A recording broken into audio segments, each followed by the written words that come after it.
এই বর্তমান জামার যে কথাটা বলে আসছি, একদল জ্ঞানী গুণী মানুষ, এটা সত্য বা মিথ্যা পক্ষে বিপক্ষে আমি নিজেকে দাঁড় করাচ্ছি না বা আপনাদেরকে দাঁড়াতে বলছি না। স্রষ্টা সম্পর্কে মানুষ এমন ধারণা করে বসে আছে, এক শ্রেণীর মানুষ, তারা আলিফ লাম, জ্ঞানের কিতাবের কথা কিন্তু এটা আলিফ লাম মিম এই বর্ণ আছে না, এগুলোকে মানুষ একটা বিশেষ পর্যায়ে এক করেছে। আল্লাহ রাসূল জিবরিল বা অন্য ব্যবস্থাপনায় যে আল্লাহ রাসূল আদম ইত্যাদি, এগুলা আহলে বায়ত পর্যন্ত মানুষের একটা বিকৃতি ঘটেছে, সেদিকে আমি আলোচনা করবো না।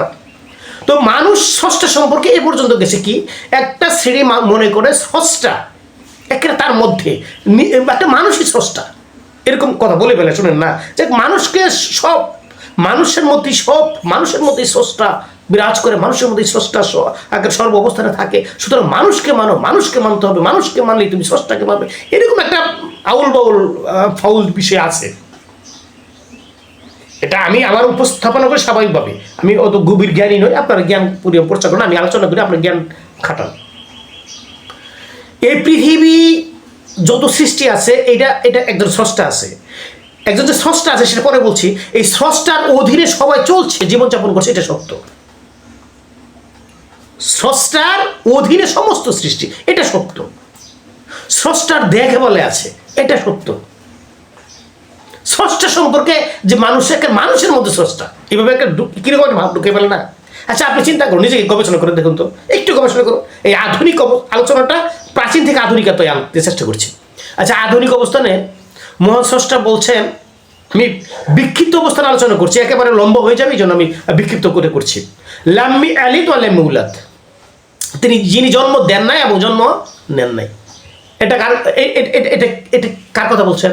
স্রষ্টার কথা। স্রষ্টার সম্পর্কে বলা হচ্ছে, স্রষ্টা বলছেন আমি কাউকে জন্ম দেই নাই, জন্ম আমি নেই নাই।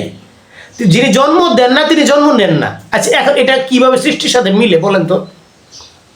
আচ্ছা, এটা সুদূর প্রসারী জ্ঞান দ্বারা চিন্তা করা দরকার। যদিও আমি সহজ করে একটু বলি, স্রষ্টার সম্পর্কে তিনি বলেছেন যে তিনি হাইয়ুল কাইয়ুম, অর্থাৎ চিরজীব চিরধারক।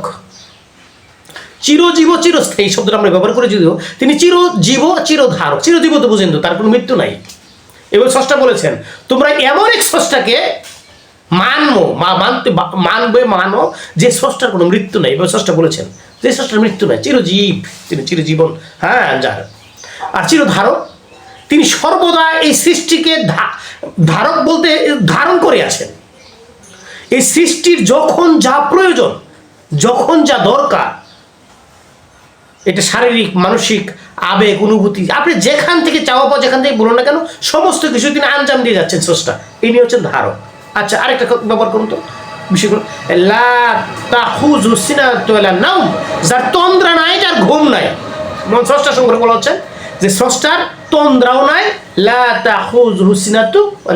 তার তন্দ্রাও নাই, তার ঘুমও নাই। আচ্ছা, এখন বলুন তো, স্রষ্টা মানুষের মতো কি করা হয়? মানুষের তন্দ্রা ঘুম নাই, যার তন্দ্রা ঘুম আছে স্রষ্টার মতো হতে পারে?